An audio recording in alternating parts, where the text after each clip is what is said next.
हो मंडळी हो, हॉटस्पॉट इथंच आहे बर का.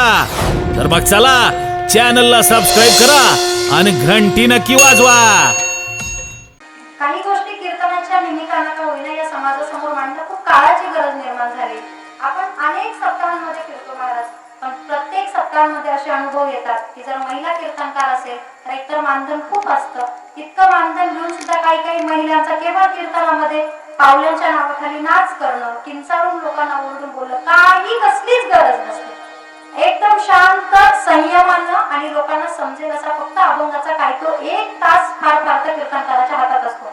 बाकी अर्धा तास इकडे जातो, 15 मिनिटं इकडे तिकडे जातात. 1 तासामध्ये तुम्ही जर भगवंताचं वर्णन सांगू शकत नसाल तर हे सगळ्या प्रेक्षकांनी ठरवायचे की कोणत्या कीर्तनकाराला कीर्तनाच्या गादीवर उभं करायचं आणि कुणाला खाली बसवायचं. कीर्तन ही परंपरा साधी सुधी नाही, ही नारदीय गादी आहे. त्यामुळे या गादीवर उभं राहिल्यानंतर केवळ परमात्म्याचं चिंतन व्हावं. मुळात काय झालं ना, यामध्ये माफी मागून बोलते सगळ्यांची, श्रोत्यांचाही तितकाच दोष आहे. कारण आपण ही सगळी कीर्तनकार मंडळी जी पूर्वीच्या काळामध्ये व्याख्यान करणारे असतील किंवा अनेक महिला कीर्तनकार किंवा पुरुष कीर्तनकार, त्यांचा आणि अभ्यासाचा काही मात्र संबंध राहिलेला नाही. अशा लोकांना आपण कीर्तनकार म्हणून स्वीकारतोय. त्यामुळे एकदा सगळ्यांनी विचार करा की आपल्या हिंदू धर्माचं रक्षण करण्यासाठी जर समाज गोळा करत असू आपण आणि या धर्म मंडपामध्ये जर आपण भगवंताचा जागर घालत असू तर 100% आपल्या हातून आपल्या मुखातून भगवंताचंच नामस्मरण होतंय की धर्माच्या नावाखाली केवळ नाच ठिकाणा सुरू आहे, याचा प्रत्येक श्रोत्याला सुद्धा विचार करणं तेवढंच गरजेचं आहे. आणि ज्या वेळेला आपल्या धर्म मंडपामध्ये यथोचित कार्यक्रम हे धर्माला अनुसरून होतील, इथे भगवंताचं चिंतन होईल, तेव्हा मला वाटतं की ह्या कलयुगामध्ये, हे कलियुग खूप वाईट आहे असं सांगितलेलं आहे की ह्या कलियुगामध्ये भगवंताचा अवतार तर अजून झालेला नाही, पण ही सगळी संत मंडळी जी आहे यांनी आपल्याकडे गुरु परंपरा सांगितली. आपण चांगल्या गुरुच्या संगतीत आलं पाहिजे, भगवंताचं नामस्मरण केलं पाहिजे. जोपर्यंत आपण हे सगळं करणार नाही तोपर्यंत आता हळूहळू धर्माचं जे अधःपतन आपण म्हणतो त्याला थोडक्यात सुरुवात झालेली. याला सुद्धा सगळ्यांनी जागं होणं गरजेचं आहे. आपल्या मुली सुरक्षित नाहीत, आपली मुलं सुरक्षित नाहीत, आपले आईबाप सुरक्षित नाहीत, तुम्ही आम्ही सुरक्षित नाही, मग सुरक्षित कोण आहे? कोणीच नाही. आणि याचे एकमेव जबाबदार आहोत ते आपण. त्यामुळे आपल्या सुरक्षिततेसाठी आपल्या धर्माच्या माध्यमातून सतसत विवेक गोष्टींचा विचार करा आणि त्याचाच प्रचार प्रसार होईल यासाठी काम करा. एवढंच या कीर्तनाच्या निमित्तानं आपल्या सगळ्यांच्या चरणी पुन्हा एकदा सांगते. न्यूनते पुरते अधिकते सरते करून घ्यावे तुमते विनवित असे पायाच्या प्रसादे काही बोलिलो विनदे मज क्षमा करणे संती नवे अंगभूत युक्ती बयान लहान हे मी सुरुवातीला सांगितलं होतं. बोलताना बोलण्याच्या ओघात एखादी गोष्ट म्हणायला लागली असेल किंवा जास्त निघून गेली असेल तर जसं का बालक बोबडी वाचा बोले वाकुडा ही चुका पावले ते चोज करुणी माऊली रिजे जेवी. जसं की आपलं मूल बोबडं जरी बोलत असलं, नाकातून शेंबडं जरी असलं तरी आई म्हणते महाज बाळा सगळ्यात सुंदर दिसतो. त्याप्रमाणेच मी कशीही बोलत असले, अज्ञानी असले तरी सुद्धा आईच्या अंतःकरणात तुम्ही सगळे श्रोता माय बाप हो, माझा स्वीकार करा आणि जे काही चुकलं असेल ते माझ्या पदरात द्या. पण कीर्तनात जे काही एखादी गोष्ट चांगली वाटली असेल ती जाताना नक्की आपल्यासोबत घेऊन जा.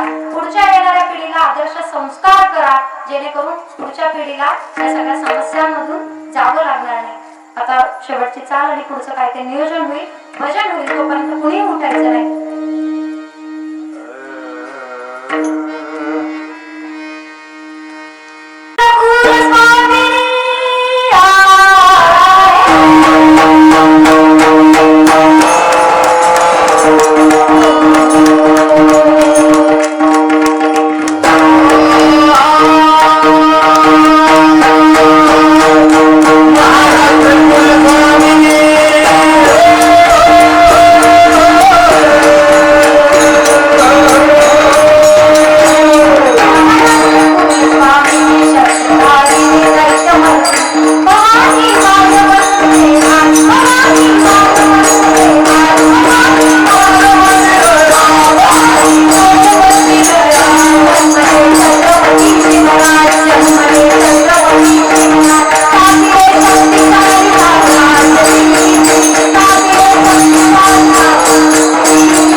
हो मंडळी हो, हॉटस्पॉट इथंच आहे बर का.